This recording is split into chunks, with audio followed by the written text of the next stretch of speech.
So this morning I was brought some absolutely beautiful pigeon, Gledpark, just down the road from the Cookery school. I've processed it down. Don't forget to have a look at my video on how to do that. And I've got the lovely pigeon breasts here. I've also got some onion, carrot, celery, and some Earthy lentils. Some station house vegetable stock. Again, have a look at the video on how to make your vegetable stock. Some nice oil for frying, a little bit of sea salt, and then some mixed herbs. I've got some chives which have come out of the Gledpark gardens. They were foraged this morning. And then a little bit of thyme and rosemary from my nursery Mutehill just down the road. First thing I'm going to do is get my stock onto defrost. A good glug of oil into the pan, and I'm going to add in my onions, carrots and celery. Just keep stirring, allow them to take on lots of nice colour, and give this stage a little bit of time. The more time you can give this, the deeper the flavour that you'll get in your final dish. Get my lentils in, which I've given them a bit of a wash, that's it, and they go in exactly as they are here. Give them a good stir, just to incorporate them all in with the vegetables. And now we can add in our stock.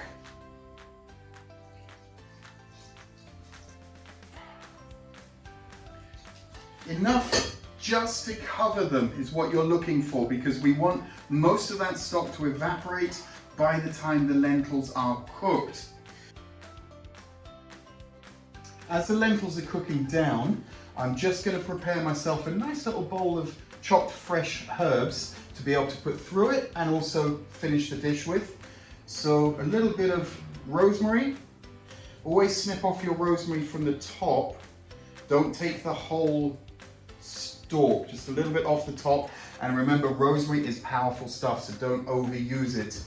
A little bit of thyme as well. We're just going to mix all of this together. Beautiful fresh herbs.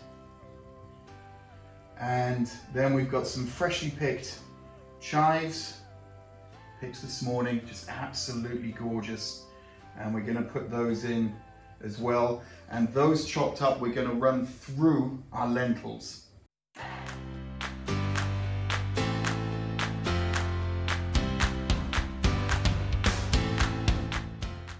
A little bit of time for the lentils still to cook. Why not have a leaf through your favourite cookery book and have a cuppa?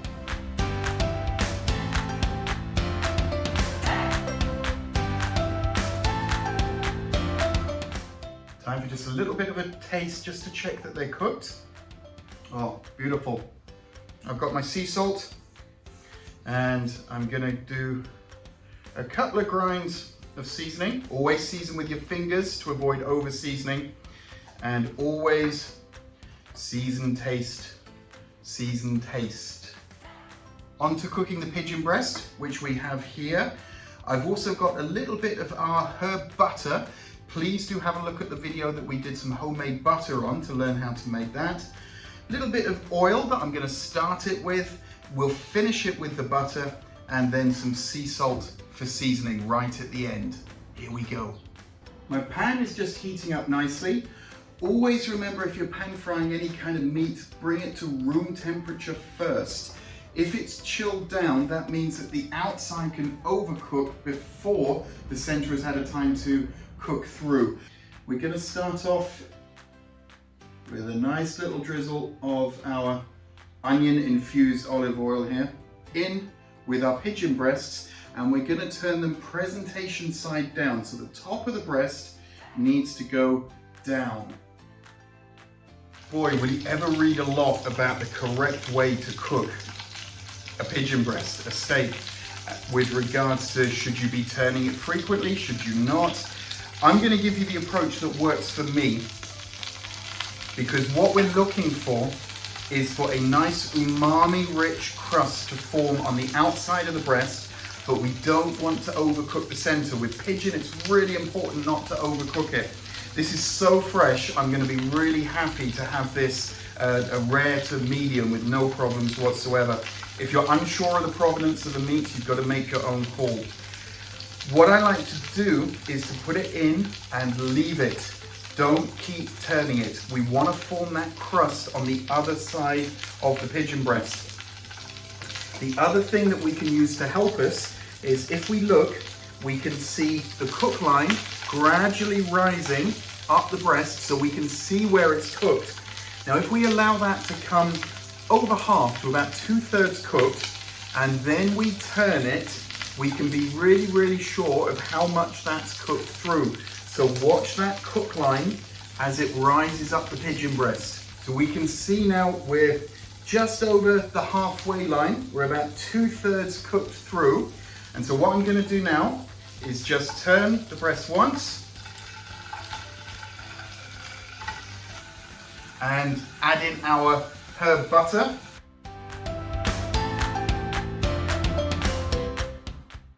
And we can just baste that in the herb butter. Absolutely delicious. And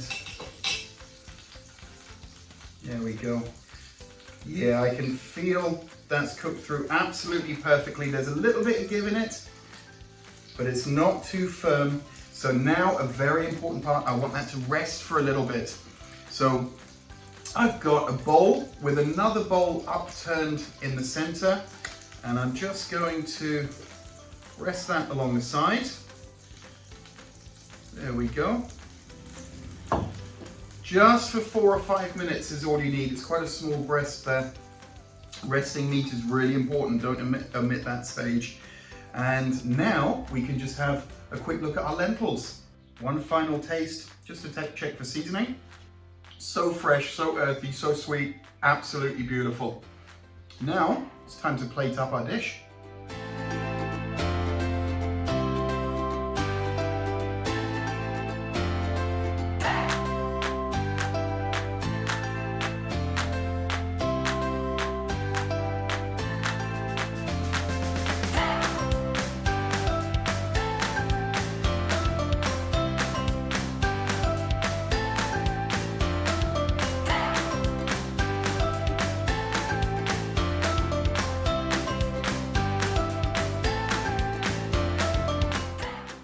And there we have our finished dish.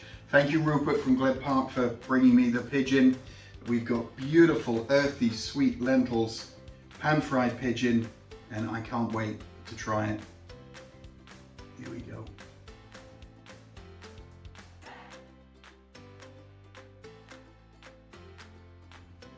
It's delicious. It's absolutely delicious. See you at Station House soon.